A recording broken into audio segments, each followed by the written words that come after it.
Smurfs began in the middle to late 1950s. They began in Belgium and spread throughout Europe, and Peyo drew them. La histoire des Schtroumpfs. Peyo. You know, obviously the Peyo drawings are beautiful, and the compositions of every panel in his books are just gorgeous. And translating those shapes into CG, into three-dimensional form, for this film, it's quite a challenge. I think the goal was to walk that line between delivering the Smurfs that everyone knows and loves and expects to see, but also make them so that they can work in this movie where they have to interact with real human beings. I mean, changes were made in their face, subtle changes, like Smurfs, the way they're drawn by Peyo, have very kind of googly eyes. They're right together, there's no space between them. We didn't want to go that graphic. We wanted them to feel like they had faces that could exist in nature. So they were made a bit more natural, but stylized enough that when you first look at them, they feel comfortable, they feel like what you'd expect Smurfs to look like. Everything turns out Smurfy. The other challenge is obviously that their skin is blue. Smurfs have a very blue thumb. That's another thing that you're dealing with. Initially, we were told, here's the blue color, and we were given a Pantone blue swatch that was sort of the Smurf blue, and that translates great in a comic book, but it doesn't really translate in the real world. There isn't anything in nature that's a living creature that's blue, per se. Oh my Smurf. So it's somewhat of an unrealistic or unfamiliar thing for us to watch. You know, how do you make that skin not look plastic? How do you make that look like a living, breathing organism, mammal? You need to make that skin actually translucent. Human beings have skin we can sort of see through a little bit. That's why we're a little pink sometimes, because you're seeing the blood through there. And so, okay, well, let's give them translucent skin. Well, what's underneath? Once you see through the skin, well, what is it? We spent a long time trying to figure out what color is Smurf blood. And what we ended up doing is thinking, well, they're blue.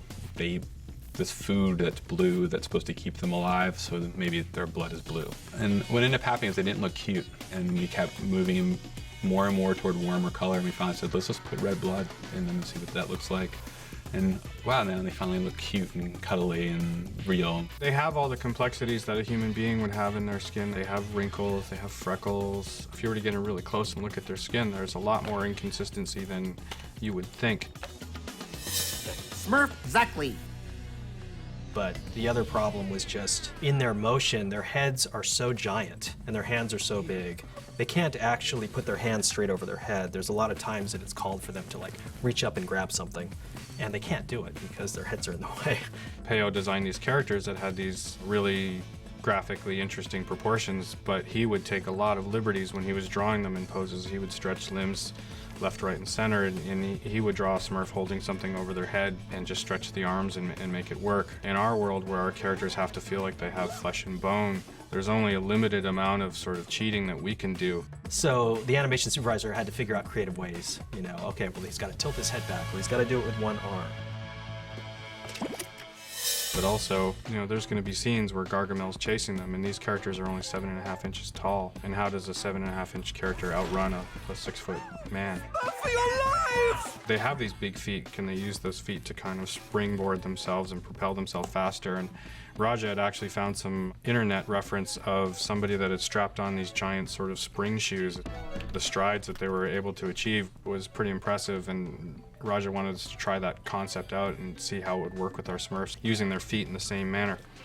And it worked out pretty good. And we figured out that we could get our Smurfs moving just over 10 feet a second, so we could stage it so that it was believable that a human could run behind the Smurf and they could make him escape. Hey, I'm walking here. But also, when you have a shot with a bunch of Smurfs in it, it's a lot of blue and white. That's another challenge in a movie like this. So differentiating the characters was a hard thing too. I mean, obviously Papa and Smurfette, because Papa is red and has a beard, and Smurfette has long blonde hair, easy. But the rest of the Smurfs basically look identical.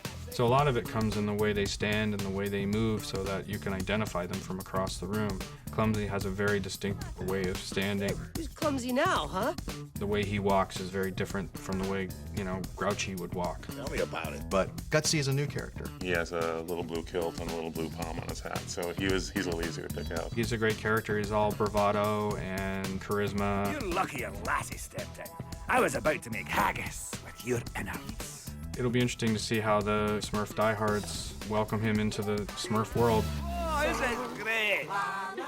when we're shooting the Smurfs. You try to give the actors on the set as much information as possible. It's really important to sell later to the audience that they're looking them in the eye, they're actually talking to them. The challenge for me as a director is that I have to stage 6 imaginary creatures. So we would do rehearsals with what we called our Gumby Smurfs, which were posable Smurfs to regulation size. This was the first movie I worked on where we actually had completely physically accurate models of our characters. They call them stuffies because traditionally it's someone from the prop department has made literally a little stuffed animal that they've stitched together that's an approximation. For this movie, we actually had a little silicone version of our characters with wireframe skeletons inside them that we could pose. You know, once you see a little figure this big, you can work out how long it takes him to walk or run from one end of a sofa, let's say, to another. And we tried to do a little sort of puppet show to show what they would be doing.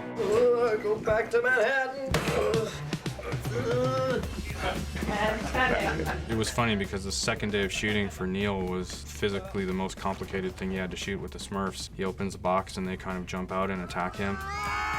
And he was a great sport, and the first 2 days we were basically beating him up with rubber Smurfs. So this is the first 3D movie I've ever done, which is interesting. Everyone keeps thinking it's green screen everywhere, and very little green screen at all. The graphics guys are able, through amazing technology, to make the Smurfs appear anywhere. Well, because they're only 7.5 inches high, a lot of our photography has to take place at floor level. And if they're running or moving, then we need a shot that will be as close to the floor level as possible. And for that, we use a thing called a low-angle prism, so you get a floor eye view. This is the Smurfo, let's see, it says Smurfo Vision 2000. This is the, it's basically a periscope. And what it does is it allows you to see from a Smurf's perspective, which is 7.5 inches off the ground. So there's a series of mirrors in here. There's a mirror here at a 45-degree angle, and there's a mirror down there at a 45-degree angle. And when you look into it, you can see Smurfy, his point of view, what it looks like. So look in there. Check it out. See? Isn't that amazing? I'm a hero! Oh, I'm so sorry, guys. Definitely killed the moment. We have to invest emotionally in these characters. To get there, we have to create a Smurf that is living, that breathing. For us, it's very exciting to see them come to life, and I know that when people see them in their final form, they get very excited too. I can tell you that we're going to great lengths to make sure that the fans are happy about their Smurfs. They're gonna laugh. Oh, yeah, that cools the giblets. I think they're gonna have a great time. No Smurf left behind. All for one, 1%!